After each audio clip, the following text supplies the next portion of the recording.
Il a organisé une journée de don de sang, objectif récolter 100 poches de sang. Par ailleurs, le mouvement compte bien pérenniser cette initiative, n'est-ce pas, Safiatou Kolia? Le mouvement Africa First inscrit ses actions dans la dynamique de participer à la conscientisation citoyenne de ses membres. Ont répondu à l'appel de la nation à travers ce don de sang. Comme vous le constatez, donc le Centre national de transfusion sanguine de Dakar est en pénurie de poches de sang.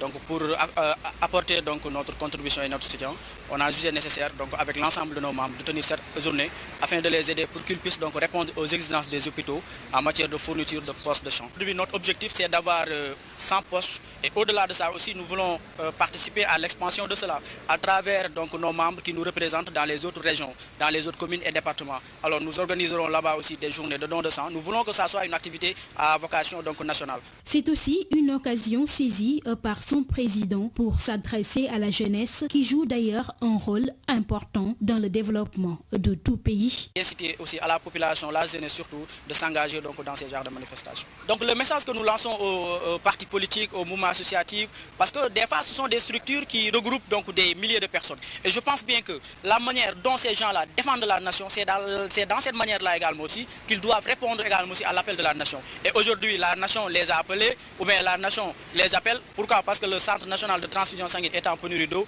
et ils sont dans l'obligation de venir l'accompagner. Et je pense que si chaque parti politique organise une activité de don de sang, on pourra les aider donc, à mieux répondre, donc, ou bien même à mieux faire leur travail. Des journées pareilles, Africa First souhaite bien les tenir pour mieux vulgariser ses activités et à chaque fois que de besoin, le mouvement compte bien être présent pour appuyer et renforcer le centre de transfusion sanguine qui est souvent confronté à une pénurie de sang. 1000 masques et des produits désinfectants ont été octroyés à la commune de Point-E par le directeur de l'ACPEX. Dr Malik Diop lance ainsi la deuxième campagne pour accentuer la sensibilisation et inciter les citoyens à respecter les gestes barrières. Je vous propose d'écouter le directeur de l'ACPEX, Dr Malik Diop. Il est interrogé par Safiatou Kolia.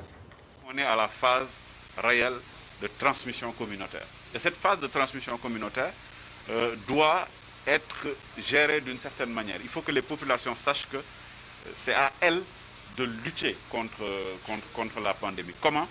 En respectant les gestes barrières. Le premier